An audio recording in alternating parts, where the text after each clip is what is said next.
Hello kitchen queens. ఇవాళ మన వీడియోలో మీకు చూపించబోతుండేది చికెన్ పలావ్ రెసిపీ అండి. వేడి వేడిగా ఘుమఘుమలాడే మ్యారేజెస్లో తిన్న ఫీలింగ్ వస్తుందండి. ఈ చికెన్ పలావ్ గనక తింటే మళ్ళీ మళ్ళీ మీ ఇంట్లో ఈ రెసిపీని ఖచ్చితంగా ట్రై చేసి తింటారు. అంత టేస్టీగా ఉంటుంది ఈ చికెన్ పలావ్ రెసిపీని. లేట్ చేయకుండా మరి ప్రాసెసింగ్లోకి వెళ్ళిపోదామా? చికెన్ పలావ్ కోసం రైస్ని 1 అవర్ ముందు నానబెట్టుకోవాలి. ఇక్కడ రైస్ని నేను 3 గ్లాసులు అంటే 750 గ్రామ్స్ రైస్ని తీసుకొని శుభ్రంగా కడిగి నానబెట్టుకుంటున్నాను.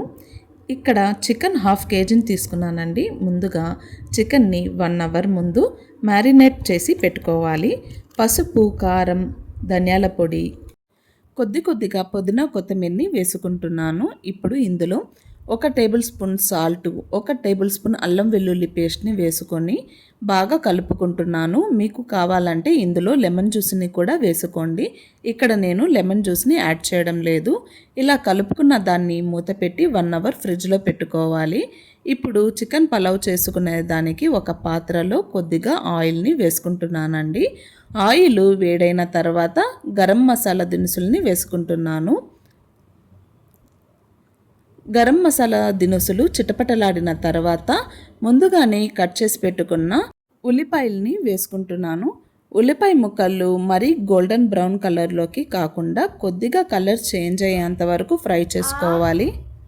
ఇక్కడ వీడియోలో చూపిస్తున్నాను కదండి, ఉల్లిపాయ ముక్కలు ఈ కలర్లోకి వచ్చేంత వరకు ఫ్రై చేసుకున్న తర్వాత ఇందులో కొత్తిమీర పుదీనాని వేసుకుంటున్నానండి.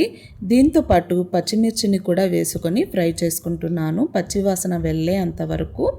సాల్ట్ రుచికి తగినంత వేసుకోండి. నేను ఇక్కడ సాల్ట్ని 1.5 టేబుల్ స్పూన్ యాడ్ చేశానండి. ఇలా కొద్దిగా కలర్ చేంజ్ అయిన తర్వాత అల్లం వెల్లుల్లి పేస్ట్ని వేసుకొని బాగా కలుపుకుంటున్నాను. మసాలా మొత్తము గోల్డెన్ బ్రౌన్ కలర్లోకి వచ్చేంత వరకు ఫ్రై చేసుకోవాలండి. ఎంతగా ఫ్రై చేస్తే పలావ్ అంత టేస్ట్గా ఉంటుంది. ఇలా గోల్డెన్ బ్రౌన్ కలర్లోకి వచ్చిన తర్వాత టమాటా ముక్కల్ని సాఫ్ట్గా అయ్యేంత వరకు ఫ్రై చేసుకోవాలండి. ఫ్రై చేసుకునేటప్పుడు ఫ్లేమ్ని లోలో పెట్టి ఫ్రై చేసుకోండి, లేదంటే అడుగు పెట్టేస్తుంది. ఇప్పుడు ఇందులో 2 టేబుల్ స్పూన్ ధనియాల పొడి, కొద్దిగా కారం, కొద్దిగా పసుపు, 1 tablespoon chicken masala, 1 tablespoon garam masala, 1/2 tablespoon మిరియాలని వేసుకుంటున్నాను. మిరియాలు ఆప్షనల్ అండి. వీటినన్నిటిని బాగా ఫ్రై చేసుకున్న తర్వాత ఇందులో 1 కప్పు పెరుగుని వేసుకుంటున్నానండి. పెరుగును వేసి నాన్ స్టాప్గా ఫ్రై చేసుకోవాలండి. బాగా కలుపుకుంటూ ఫ్రై చేసుకోవాలి. అప్పుడే పెరుగు బాగా మిక్స్ అయిపోతుంది మసాలాలోకి. ఇప్పుడు ఇందులో ముందుగానే కలిపి పెట్టుకున్న చికెన్ పీసెస్ని వేసుకుంటున్నాను. చికెన్ పీసెస్కి మసాలా మొత్తము బాగా పట్టేంత వరకు ఫ్రై చేసుకోవాలి. మూత పెట్టి ఇప్పుడు 10 నిమిషాలు ఉడికించుకోవాలి. 10 నిమిషాల తర్వాత చికెన్లో ఉండే వాటర్ అంతా వచ్చి డ్రై అయ్యేంత వరకు మళ్ళీ ఫ్రై చేసుకోవాలండి. చికెన్ని లో ఫ్లేమ్లో పెట్టి అడుగు పట్టకుండా వీటినన్నిటిని స్లోగా మిక్స్ చేసుకుంటూ నూనె పైకి వచ్చేంత వరకు ఫ్రై చేసుకోవాలి అండి. ఇప్పుడు ఇందులో ఏ గ్లాసు అయితే రైస్ని తీసుకుంటామో అదే గ్లాస్తో 1కి 2 గ్లాసులు వాటర్ని వేసుకోవాలి. అంటే 1 గ్లాసు బియ్యానికి 2 గ్లాసులు వాటర్ని వేసుకోవాలి. వాటర్ని వేసుకున్న తర్వాత మూత పెట్టి నీళ్లు బాగా మరిగే అంతవరకు ఉడికించుకోవాలి అండి. నీళ్లు మరిగిన తర్వాత ముందుగానే నానబెట్టుకున్న రైస్ని ఇందులో వేసుకుంటున్నానండి. రైస్ని వేసుకునేటప్పుడు ఫ్లేమ్ని లోలో పెట్టి వేసుకోండి.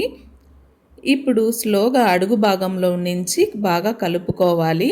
రైస్ని, చికెన్ పీసెస్ని అన్నిటినీ బాగా కలుపుకున్న తర్వాత 15 నిమిషాలు హై ఫ్లేమ్లో, 10 నిమిషాలు లో ఫ్లేమ్లో పెట్టి ఉడికించుకోవాలి. రైస్ని మధ్య మధ్యలో కలుపుకుంటూ.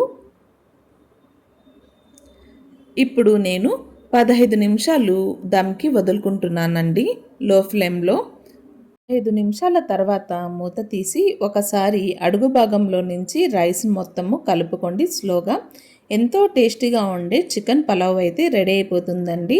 మీరు కూడా ఈ రెసిపీని మీ ఇంట్లో ట్రై చేయండి. అలాగే నా ఛానల్ని సబ్స్క్రైబ్ చేసుకోండి.